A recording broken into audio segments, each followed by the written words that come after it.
자, 여러분, 백덤블링하고 춤추는 로봇, 솔직히 이제 좀 지루하시죠? 까놓고 말해서 그건 틱톡용 쇼케이스에 불과했습니다.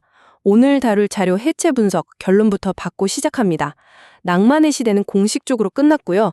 피도 눈물도 없는 철저한 자본주의적 대체, 즉 산업용 캐펙스의 시대가 막을 올렸습니다. 반갑습니다. 23년차 실전운용 PM 출신 나레이터, 전략가입니다. 제가 여의도랑 월가바닥에서 산전수전 겪으면서 배운 게 딱 하나 있는데요. 진짜 돈이 꽂히는 변곡점은 대중이 테마에 흥미를 잃고 조용해질 때 찾아옵니다. 오늘 우리는 보스턴 다이내믹스와 현대차 그룹이 2026년을 기점으로 글로벌 공급망을 어떻게 뜯어고치려 하는지 그 밑바닥의 퀀트 데이터를 해체해 볼 겁니다. 늘 그렇듯 본 분석은 투자 권유가 아니고요. 철저한 데이터 기반의 확률적 추론이라는 점 명심하시기 바랍니다. 퇴근길이시면 맥주 한 캔 따시고 편안하게 들어주세요. 자, 바로 들어갑니다. 3천만, 3천만. 이 숫자를 보면 어떤 생각이 드시나요? 로봇이 연구실에서 걸음맞댄 횟수? 절대 아닙니다. 보스턴 다이나믹스 로봇이 실제 산업 현장에 투입돼서 완수해는 검사 횟수입니다. 대중들은 아직도 로봇이 언제쯤 내 방 청소를 해줄까 기대하고 있지만요.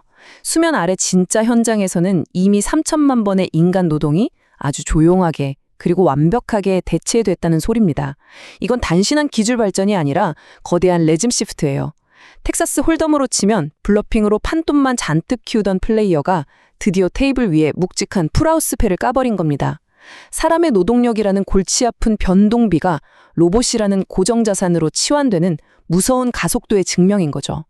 여기 보스턴 다이내믹스 임시 CEO인 아만다 맥마스터가 아주 의미심장한 워딩을 던졌죠.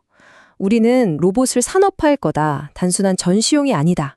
자, 이 말을 제가 월스트리트 매니저들의 언어로 번역해 드릴게요. 그동안 막대한 R&D 자금 허공에 태우는 건 끝났다. 이제부터는 주주들 계좌에 잉여 현금 흐름, 즉 FCF를 꽂아주는 진짜 장사를 시작하겠다. 바로 이 선언입니다. 지금까지 로봇 관련주들 밸류에이션, 솔직히 미래에 대한 막연한 환상에 기대고 있었잖아요. 하지만 이 발언을 기점으로 우리는 보스턴 다이내믹스를 돈 먹는 하마인 테크 스타트업이 아니라 철저히 수익성을 증명해내야 하는 무자비한 제조업체로 재평가해야 합니다. 자, 여기서 잠깐 수면 아래 진짜 돈의 흐름을 볼까요? 흔히들 상상하는 로봇은 집에서 설거지하고 팝콘 튀겨주는 모습이죠. 투자자들의 환상을 자극하기엔 딱 좋습니다. 근데 진짜 스마트머니가 그런 팝콘 튀기는 장난감에 수천억을 태울까요? 천만의 말씀입니다. 진짜 현실은요, 아틀라스다 공장에서 저 무거운 쇳덩어리 산업용 부품을 척척 들어 올리는 겁니다. 당장 내일 공장 라인의 사이클 타임을 줄여주고 산재보험료를 후려치고 공정 수율을 극한으로 끌어올리는 백지 설계 기반의 목적형 로봇, 여기에 막대한 자본이 집행되는 겁니다. 이것이 바로 하이프와 실전의 차이죠. 그렇다면 이 실전을 가능하게 하는 근본적인 무기, 남들이 절대 베낄 수 없는 경제적 혜자는 과연 무엇일까요? 아무리 AI가 똑똑해져도 결국 로봇은 하드웨어라는 피사체가 필요합니다. 근데 전 세계적으로 이 복잡한 쇳덩어리를 수십만 대 단위로 양산하면서 단가까지 깎아내릴 수 있는 기업이 몇 개나 될까요? 랩실에서 뚝딱뚝딱 만든 비싼 장난감이 아니라 진짜 규모의 경제를 달성할 인프라가 핵심이라는 거죠. 여기서 현대차 그룹의 거대한 공급망 메커니즘, 즉 SCM이 빛을 발합니다. 이른바 듀얼 허브 전략인데요. 미국 허브는 실리콘밸리 한복판에서 북미 시장의 가장 깐깐한 피드백을 실시간으로 흡수합니다. 그리고 이 데이터는 즉각 한국의 제조 허브로 싸지죠. 한국에서는 어떻게 하냐? 부품 현지화하고 극한으로 원가 다이어트를 시킨 다음 초고속으로 상용화 라인에 태워버립니다. 실리콘밸리의 천재적인 두뇌가 창원 공장 라인에서 곧바로 현실화되는, 경쟁사들은 엄두도 못 낼 속도전이 매일 벌어지는 겁니다. 근데 여기서 우리 역발상 질문 하나 던져봅시다. 뜬금없이 로봇 회사의 파트너 명단에 글로벌 파운드리, 인텔, 마이크론, 텍사스 인스트루먼트 같은 반도체 팹과 설계 회사들이 왜 줄줄이 엮여 있을까요? 단순히 칩 몇 개 납품받으려고요? 절대 아닙니다. 이건 로봇이 단순한 기계를 넘어 걸어다니는 거대한 AI 데이터 센터로 진화하고 있다는 완벽한 증거입니다. 이 거대 실리콘 카르텔의 막대한 CAPX 사이클이 보스턴 다이내믹스의 상용화 타임라인과 소름 돋게 동기화되고 있어요. 물리적 AI 생태계 구축이라는 건요, 로봇 기업 혼자서 할 수 있는 게 아닙니다. 이 반도체 공룡들과 찰떡같이 연합해야만 극악의 배터리 효율과 엄청난 연산 능력을 동시에 잡아낼 수 있는 겁니다. 자, 그럼 이제 감성적인 엔지니어링 썰은 접어두고 이 아틀라스의 가치를 월스트리트의 차가운 퀀트 언어로 번역해 볼까요? 수익률의 정량화입니다. 공장장과 CFO가 최종 결제 서류에 사인하게 만드는 건 로봇의 춤사위가 아니라 엑셀 시트에 찍힌 숫자입니다. 가장 직관적으로 비교해보죠. 인간 노동자를 쓴다는 건 철저히 오펙스, 즉 운영 비용을 감당하는 일입니다. 매달 나가는 월급, 퇴직금, 산재 리스크, 거기다 갑자기 사람 그만두면 공정 멈추는 리스크까지 불확실성과 변동성이 너무 크죠. 반면에 아틀라스의 도입은요? 초기에 딱 들어가는 캐펙스, 설비 투자에 예측 가능한 유지보수 비용만 얹으면 끝납니다. 이 말은 즉 인간이라는 예측 불가능한 변수를 로봇이라는 철저히 통제 가능한 고정자산으로 묶어버린다는 뜻입니다. 펀드 매니저들이 환장하는 총소유 비용의 예측 가능성을 기업에 선물하는 거죠. 제가 이 문서 데이터들을 뜯어보면서 개인적으로 가장 소름 돋았던 숫자가 하나 있습니다. 바로 3,000시간입니다. 이게 뭘까요? 인간이 털끝 하나 안 건드려도 로봇이 스스로 굴러갈 수 있는 연속 가동 보장 시간입니다. 하루 8시간 돌린다고 치면 거의 1년이 훌쩍 넘는 시간이죠. 기존 공장 자동화 라인의 최대 치명타가 뭔지 아세요? 기계가 뻗으면 결국 사람이 들어가서 렌치 들고 고쳐야 한다는 겁니다. 그 다운타임이 전부 매몰 비용이 되죠. 그런데 3,000시간 무게입 보장? 와, 이건 기존 설비들의 고장 감소 모델을 수학적으로 완전히 박살내버리는 혁명적인 수치입니다. 인간 노동자와의 비교를 넘어서 어설픈 구형 로봇 생태계마저 초토화시켜버리는 깡패 같은 지표입니다. 그럼 스펙을 한번 볼까요? 적재 용량 50kg. 이건 기본이고요. 방수 방진 IP67 등급에 영하 20도에서 영상 40도까지 버팁니다. 게다가 촉각 센서에 360도 뷰까지 달려있죠. 이걸 보고 그냥 기계 튼튼하네 하고 넘기시면 투자자로서 하수입니다. 이건 단순한 기능표가 아니에요. 경쟁사들의 진입을 원천봉쇄해버리는 극한 환경 프리미엄입니다. 생각해보세요. 영화의 냉동창고, 펄펄 끓는 용광로 근처, 유독가스 뿜어져 나오는 화학단지, 사람을 절대 쓸 수 없는 곳에 이 스펙을 들이밀면 가격 협상권은 철저히 보스턴 다이내믹스가 쥐락펴락하게 됩니다. 중국산 저가 로봇들은 추워서 방전되거나 무거워서 관절이 나가버릴 테니까요. 자, 이제 시야를 매프로 단위로 쫙 넓혀서 이 판의 포트폴리오 파급력을 짚어보겠습니다. 바로 설비 투자의 대체 논리입니다.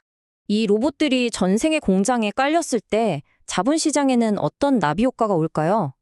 여러분의 뒤통수를 칠 만한 신선한 비유를 하나 들어보죠. 보잉 777 같은 거대한 상업용 항공기의 정비 스케줄이랑 공장 바닥 닦는 아틀라스 로봇, 도대체 무슨 상관관계가 있을까요? 자, 항공사는 비행기가 하늘에 떠 있을 때만 돈을 법니다. 경납고에 처박혀서 정비받는 순간 그건 전부 비용이 되죠.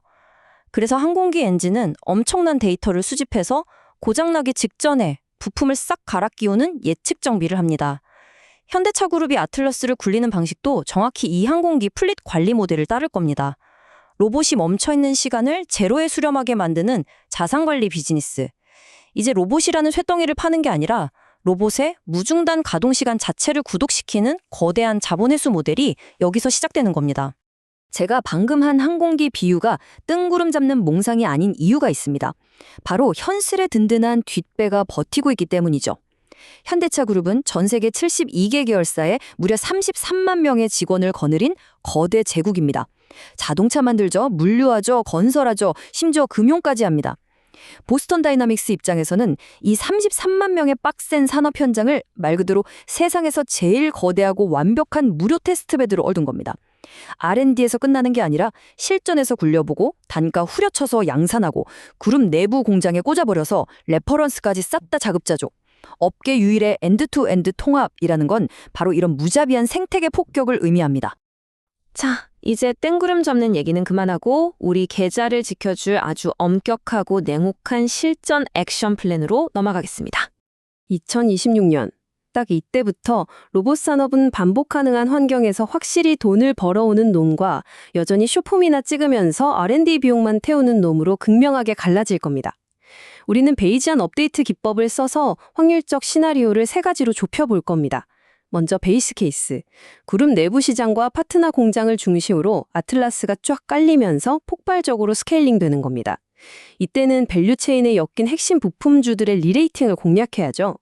그다음 불 케이스는 공장을 넘어서 라스트 마일, 즉 배송 인프라까지 뚫고 들어가는 B2C 확장입니다. 반면에 베어 케이스도 명확히 봐야 합니다.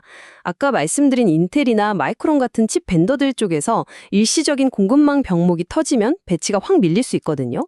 우리는 이 트리거 조건들을 예의주시하면서 기계적으로 비중을 조절해야 합니다. 제가 23년 동안 여의도 퀀트데스크와 실전 운용 테이블에 앉아 있으면서 수백억 깨져가며 뼈저리게 배운 철칙이 딱 하나 있습니다. 시장은 예측의 영역이 아니라 철저한 확률적 대응의 무대다. 화려한 테크쇼에서 사람들이 기립박수를 친다고 내 주식이 오르진 않습니다. 저 무뚝뚝한 로봇이 얼마나 빨리 자기 몸값을 뽑아내고 캐펙스를 회수해내는가. 우리는 오직 그 냉혹한 데이터의 흐름, 그 확률에만 베팅하는 겁니다. 여러분, 화려한 기술 쇼맨십에 눈 뺏기지 마시고요. 제발 공장 바닥을 기어다니는 진짜 돈의 궤적을 쫓으셔야 합니다. 오늘 준비한 원문 자료 해체 분석은 여기까지입니다. 어떻게 들으셨나요? 다음 편에서는 여러분이 달아주신 댓글을 데이터로 싹 수집해서 새로운 관점으로 분석해 볼 예정인데요. 오늘 다룬 이 방대한 논리들 중에서 여러분의 뒤통수를 가장 서늘하게 만들었던, 가장 소름 돋았던 리스크 요인 혹은 기회는 무엇이었나요? 3,000시간 연속 가동이 던지는 노동시장의 파괴? 아니면 반도체 카르텔에 숨겨진 진짜 의도? 아래 댓글로 여러분만의 날카로운 실전 인사이트를 팍팍 남겨주십시오. 저는 다음 주에 훨씬 더 차갑고 정교한 데이터를 들고 다시 돌아오겠습니다. 지금까지 주식으로 세상 이야기의 전략가였습니다. 편안한 밤 되십시오.